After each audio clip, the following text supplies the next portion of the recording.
जब भी अगर बेटा का एग्ज़ाम्पल देने की बात आती है कि इस दुनिया में सबसे अच्छा बेटा कौन हुआ था, तो हम लोग कुमार सरवन का नाम लेते हैं।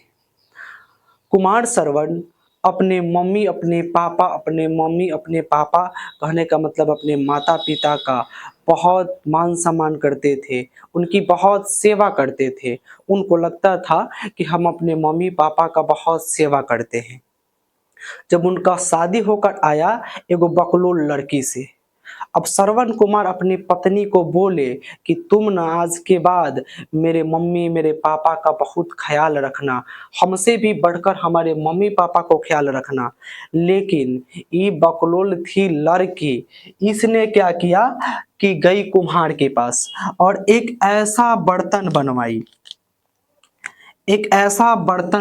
इस तरह का इसने बर्तन बनवाया और बीच में एक घेरा लगा दिया, एक डनेर लगा दिया।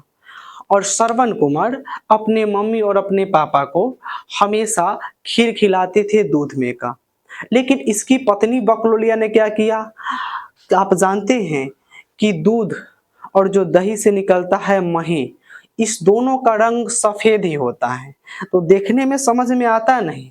श्रवण के जो मम्मी पापा थे ये दोनों अंधे थे। तो इसकी जो पत्नी थी इसने क्या किया कि इसकी जो पत्नी थी इसमें दूध वाला खीर बनाती थी और इसमें मही वाला खीर बनाती थी। दूध वाला खीर मीठा लगेगा, स्वाभाविक बात है, और मही वाला खीर खट्टा लगेगा। अब श्रवण यही बात समझते थे कि हम अपने मम्मी और पापा को दूध वाला खीर खिलाते हैं। लेकिन एक घटना घटी कि श्रवण कुमार भी खाना खाने बैठे थे और उनके मम्मी पापा भी खाना खाने बैठे थे। लेकिन हुआ क्या कि श्रवण कुमार को खाना भी नहीं मिला था, तब तक उनके मम्मी पापा को खाना मिला था। तो बेटा, किसी भी माँ बाप के लिए बेटा बेटा ही होता है। जब भी किसी को देखिएगा कि किसी का बेटा काला कुछ कुछ होगा, लेकिन अपन बेटा को कहेगा हमर बेटा कितना सुंदर है। अब देखिएगा कोई कोई महिला को हम देखे जब खिलाती है, कहती हमर राजा बेटा भले बकलोलू गरीब हो। तो क्या की कि श्रवण के मम्मी पापा अपना खाना श्रवण को दे दिया। अब जैसे ही श्रवण का खाना आया, वो खाना श्रवण ने उसके अपने मम्मी पापा को दे दिया। जैसे श्रवण के मम्मी पापा खाएं तो खीर मीठा लगा। श्रवण कुमार को बोले कि आज पहली बार ऐसा हुआ है जो तू हमको मीठा खीर खिलाया है, इसके पहले तो हम खट्टा भी खाते थे। अब श्रवण कुमार खा के देखे तो सच में जो मम्मी पापा का हिस्सा वाला खीर था उसको खट्टा ही लगा। श्रवण कुमार बोले कि बकलोल हमारी पत्नी हम हमारे मम्मी पापा को नहीं मान रही थी, छोड़े बकलोलिया को। एक कांवर बनवाए, आगे मम्मी को बैठाए, पीछे पापा को। चल पड़े जंगल की तरफ।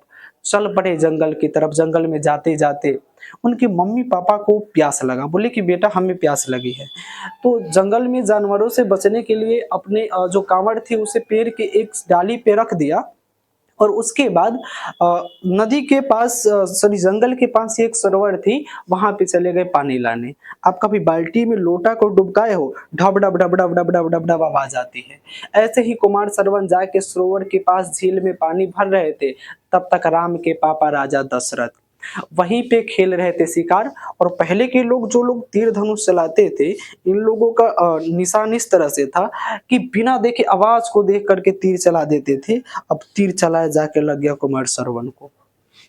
जब कुमार सरवन को लगा, बोले हे राम। अब जाके राजा दशरथ देखे तो कुमार सरवन था। अब जा करके बोले कि क्या कर रहे थे यहाँ, बोले कि बोलो क्या अंतिम इच्छा है। तो श्रवण कुमार बोले कि हमारे मम्मी पापा को जाके पानी पिला दीजिए, बहुत प्यासे हैं। अब राजा दशरथ डरते डरते डरते डरते पानी लेकर के जा रहे हैं कुमार सरवन के मम्मी पापा को पानी पिलाने। जैसे वहां पे पहुंचे तो जब हम लोग चलते हैं तो पैर की आहट, चलने की जो आवाज होती है वो सुनाई देता है। अब जो अंधे लोग होते हैं उनके पास भी अनुभव होती है। आप रोड पे देखे होंगे किसी को चलते हुए, अंधे लोगों को कैसे चल पाते, अनुभव से, पैर की आहट से। तो राजा दशरथ जैसे ही पानी पिलाने जा रहे तो उन्हें पता चल गया कि हमारा बेटा ही नहीं है। बोले कि जाके पानी पी लीजिए माता जी। बोले कि हम नहीं पिएंगे, मेरा बेटा कहाँ है। राजा दशरथ को अंततः बताना पड़ा कि गलती से आपके बेटे को हम मार दिए हैं। राजा दशरथ बोले कि उनकी मम्मी पापा बोले कि हम तुम्हारा पानी वानी नहीं पिएंगे और हम जा रहे हैं पुत्र वियोग में, तड़प तड़प के मरेंगे और एक ऐसा दिन आएगा कि तुम भी तड़प तड़प के मरोगे। अब ऐसा ही हुआ जब राम लक्ष्मण वनवास चले गए थे, भरत शत्रुघ्न मामा के घर थे और उसी समय राजा दशरथ पुत्र वियोग में हाय लक्ष्मण, हाय राम, हाय भरत, हाय शत्रुघ्न करके तड़प तड़प के पुत्र वियोग में मर गए। तब राजा दशरथ को पत्र लिखा और भरत और शत्रुघ्न को पत्र लिखा गया मामा के घर। वो लोग वापस 3-4 दिन में आए, तब तक का इनका बर्थडे, क्योंकि हिंदू संस्कृति होती है कि घर का बड़ा बेटा ही अग्नि देगा या जो क्रियाक्रम होगा उसको करेगा। तो जब तक कोई बेटा था ही नहीं, आएगा तभी ना क्रियाक्रम होगा। भरत और शत्रुघ्न आए तो बोले कि भैया का पहला कर्तव्य है क्रियाक्रम करने का। पिता को एक नाद बनवाए, उसी में तेल रखे कि बड़े सरे नहीं, उसी में रख दी और राम और लक्ष्मण को बुलाने जंगल में चले गए, राम के खड़ाऊ को अपन माथा पर ऐसे रख करके। लेकिन राम वापस आए नहीं। हम उस श्रवण कुमार के बारे में बात कर रहे हैं। आप सबके घर में, हमारे घर में, हम सब की मम्मी, हम सब की चाची हम लोगों से उम्मीद रखती है कि हमारा बेटा हमको बहुत मानेगा, हमारी बेटी हमको बहुत मानेगा। लेकिन आप देखते होंगे कि आपकी मम्मी आपके दादी को कितना मान रही है। अगर आपके पापा बहुत दादी को थोड़ा मानते होंगे और तो कैसे अब पापा पे खिसिया जाती है। इस तरह से तो ई जाके बबुआ अपन अपन मम्मी को बताइएगा, अपन अपन आंटी को बताइएगा।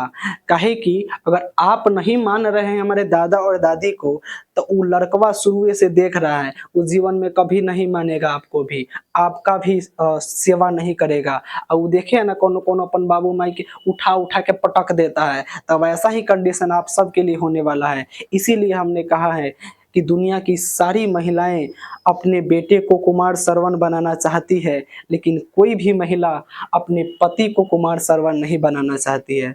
लेकिन अपना पति को पहले कुमार सरवन बनाना पड़ेगा, तब आपका बेटवा कुमार सरवन बनेगा।